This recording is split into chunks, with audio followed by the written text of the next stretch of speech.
मदद हो जाएगी।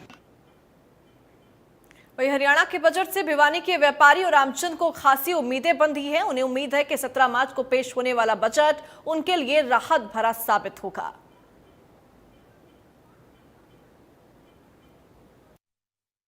नमस्ते सभी को, मैं सारिका अग्रवाल। मैं एक गृहिणी हूँ, हाउसवाइफ हूँ। जैसे कि आपको पता ही है कि बजट आ रहा है। मैं चाहती हूँ गवर्नमेंट को बोलना बजट के कि प्लीज़ हमारे जो हाउसवाइफ है उन पे थोड़ा ध्यान दिया जाए। बिकॉज़ हमारे जो किचन्स में जितनी भी सामग्री यूज़ होती है सबके दाम बहुत बढ़ गए और हमारे किचन का बजट एकदम हिल गया है। मीन्स बहुत ऊपर चला गया है। जो ये देते थे पहले हमें मंथली, उसमें तो हम बचा भी लेते थे पहले कुछ पैसे अपने खुद के लिए। अब तो हमें खुद के जो बचे हुए पैसे वो भी लगाने पड़ते हैं घर खर्च के लिए। सो प्लीज़ गवर्नमेंट को मैं निवेदन करना चाहूँगी कि हमारे गृहिणियों पे थोड़ा ध्यान दे। हम अपेक्षा करते हैं कि सरकार अब की बजट के अंदर सबसे पहले व्यापारियों के लिए एक अलग से फायर ब्रिगेड का इंतजाम करे, क्योंकि भिवानी में पहले भी कई बार हादसे हो चुके हैं जिससे व्यापारियों को बहुत बड़ा नुकसान हुआ है। तो हमारी सबसे पहले कई बार मांग भी रही है और हम चाहते हैं इस बजट के अंदर सरकार कम से कम 2 फायर ब्रिगेड की गाड़ियां इंडस्ट्री एरिया भिवानी के अंदर स्थापित करे, जिससे भविष्य में हमें इस तरह की दुर्घटनाओं से बचाव हो सके। उसके अलावा आज व्यापारी के लिए एक अलग से एक टास्क फोर्स बनाई जाए, जिससे व्यापारी को किसी तरह की कोई भी चोरी डकैती या कोई हमला होता है उसके बारे में कोई दिक्कत आती है, उस टास्क फोर्स को तुरंत प्रभाव से उस पर एक्शन करे और एक्शन कर कर उस अपराध को, जघन्य अपराध को या सामान्य अपराध को पकड़कर और पकड़े और व्यापारी की समस्या का समाधान करे। देखो जी, बजट में बहुत सी उम्मीदें होती हैं आम आदमी को। हम तो जैसे सीनियर सिटीज़न हैं भाई, सीनियर सिटीज़न को भी कुछ सुविधा मिलनी चाहिए। और जैसे बस पास में भी बताते हैं भाई 1000 किलोमीटर तक का कुछ वो है, अगर इसको और दायरा बढ़ा दिया जाए तो अच्छा है। और ये भिवानी में ख़ास तौर से मेडिकल कॉलेज बन रहा है, इसमें इसको चालू किया जाए ताकि इसमें सुविधाएं हों, जो कमी है उनको दूर किया जाए। और SC/ST के बच्चों के लिए जो वजीफे की सुविधा थी, सुनने में आया है कि लगभग बंद हो गया है वो, तो ऐसी सुविधाएं तो मिलनी चाहिए। हरियाणा का जो अब बजट आने वाला है उसके अंदर हरियाणा सरकार को मध्यम वर्ग को ये देख करके उनकी महंगाई है जो आजकल, उस पर भी कंट्रोल करना चाहिए। बाकी जो समाज में जैसे SC/ST वर्ग के जो छात्र छात्रा हैं इनको वजीफा मिलता था, लगभग या तो मिलता ही नहीं, मिलता है तो बहुत लेट मिलता है। और SC बच्चों को पहले सरकार किताब खरीदने के लिए लोन देती थी हर वर्ष, अब वो बिल्कुल बंद कर दिया। इसको पुनः चालू किया जाए ताकि बच्चा एडमिशन लेने के बाद अपना पाठ्यक्रम की किताबें खरीद सके।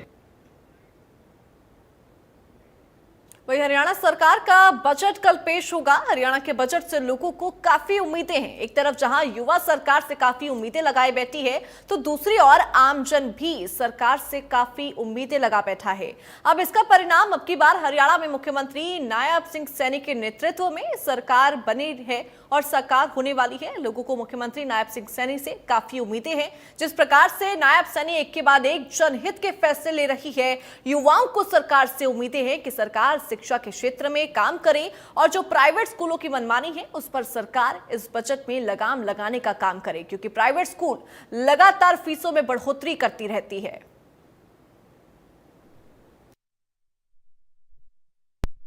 ऐसा होना चाहिए जी, जो जिसमें कम से कम गरीब और मजबूर आदमी हैं उनका सही संतुलन होना चाहिए। इन गरीब आदमियों का संतुलन कम बैठता है, इसलिए गरीब आदमियों के हित में जो है संतुलन को बनाया जाए ताकि लोगों को रोजगार मिले, सुख का जीवन जिए। और इस सरकार से भारी उम्मीद है लोगों को, इसीलिए जो ना लोगों ने नायब सैनी को अपना CM बनाया है। जो बजट आने वाला है, मेरी उससे यही उम्मीद है कि जो हमारे युवा हैं जो रोज़गार चाहते हैं उन्हें रोज़गार मिले, और जो हमारे जो स्कूलों में जो इतनी फ़ीस बढ़ी जा रही है उसमें थोड़ी सी लगाम लगाई जाए। और अगर युवाओं को रोज़गार मिलेगा तो जो युवा हैं हमारे वो गलत दिशा में नहीं जाएंगे। इससे जो हमारा युवा है वो बहुत अच्छी सीख मिलेगी उनको आगे भी। हम ये डिमांड करते हैं, चाहते हैं कि जो बजट आने वाला है उससे मतलब जो युवा हैं उनको रोज़गार मिले, थोड़ा सा महंगाई कम हो, मार्केट में महंगाई बहुत ज़्यादा हो रही है, स्कूल्स की उनकी फ़ीस कम हो, प्राइवेट स्कूल्स की, और बच्चे हैं वो मतलब गलत तरफ ना जाए, नशे में ना जाए, गलत पंगों में ना पड़े, मतलब वो भी सही रहे।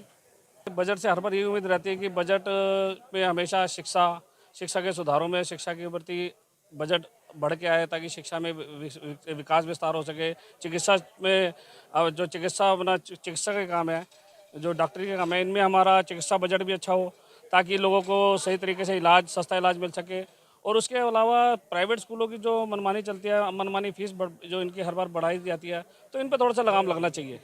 बाकी मेरे हिसाब से हरियाणा सरकार जनता के प्रति ध्यान में रखते हुए सभी बातों को ध्यान में रखेगी, और बजट इस बार जनता का बजट बनाएगी, जिसमें चिकित्सा और शिक्षा और इन सभी बातों का पूरा ध्यान रखा जाएगा। हाँ, रोजगार का भी ऐसा है कि अब जब रोजगार के अवसर बढ़ाए जाएं, जिससे युवा जो हैं वो नशे को छोड़कर अपना रोजगार की तरफ बढ़े, और ऐसे उपाय अपनाए जाएं कि रोजगार के अवसर अपने आप ही बढ़ते रहें, कुछ नौकरियां बढ़े, कुछ बिजनेस बढ़े, कुछ लोगों का प्राइवेट अपना जो काम है, अपना बिजनेस धंधा जो करें लोग, वो अच्छे तरीके से कर पाएँ, ताकि लोग नशे की तरफ से ना दो। केंद्र सरकार के बजट के बाद अब हरियाणा सरकार भी अपने बजट को पेश करने के लिए तैयारी कर रही है। हरियाणा सरकार के बजट को लेकर आम लोगों को सरकार से काफी उम्मीद है। लोगों का मानना है कि हरियाणा और केंद्र में 3 योजनाओं से बीजेपी लगातार सत्ता में रही है। हरियाणा में इस बार सरकार जो बजट पेश करेगी, उस बजट को लेकर हर वर्ग को कोई ना कोई उम्मीद सरकार से लगी हुई है। व्यापारी हो या फिर आम जनता, सरकार से उम्मीद लगाकर बैठी है।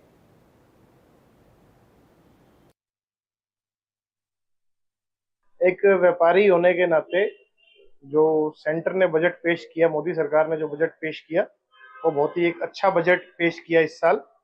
जो टैक्स स्लैब की सीमाएं बढ़ाई, एक व्यापारी वर्ग में और एक छोटे व्यापारी होने के नाते उससे सभी व्यापारी वर्ग में खुशी थी। कुछ उम्मीदें स्टेट के बजट से भी हम कर रहे हैं। सबसे पहली उम्मीद ये करते हैं कि जो आज के समय पे एजुकेशन और हेल्थ केयर, सबसे बड़ी चीजें 2 है जो एक आम आदमी चाहता है। तो सरकार से, नायब सिंह सैनी सरकार से यही उम्मीद है कि हेल्थ केयर में और एजुकेशन डिपार्टमेंट के अंदर हमारा जो बजट है वो ज्यादा खर्च होना चाहिए बाकी चीजों के मुताबिक। हरियाणा बजट सरकार जो दे रही है, बीजेपी सरकार का लगातार तीसरी बार विजय होना, लगातार ये बजट पेश करना, सरकार से जनता प्रसन्न है और इसी प्रसन्नता को सरकार जारी रखेगी। और उम्मीद है नगर पालिका को भी पूरा बजट मिलता है। पूरा बजट के साथ नगर पालिका हमारा पूरी सेवा करती है। उसमें स्वच्छता, सरकार के रोड और हॉस्पिटल्स, सरकार की तरफ से हर तरह से डेवलपमेंट बहुत अच्छी दिशा में चल रहे हैं। और जो छोटी मोटी शिकायत प्रॉपर्टी आईडी डेवलपमेंट और रजिस्ट्री के लिए होती हैं, वो भी सरकार बहुत ध्यान रख रही है और धीरे धीरे दूर हो रही हैं। कुछ कॉलोनियां हैं जो अवैध हैं, सरकार धीरे धीरे उनको वैध कर रही है। एक व्यापारी। फिलहाल मेरे साथ इस बुलेटिन में बस इतना ही। तमाम खबरों के लिए आप बने रहिए इंडिया न्यूज हरियाणा के साथ। राम राम।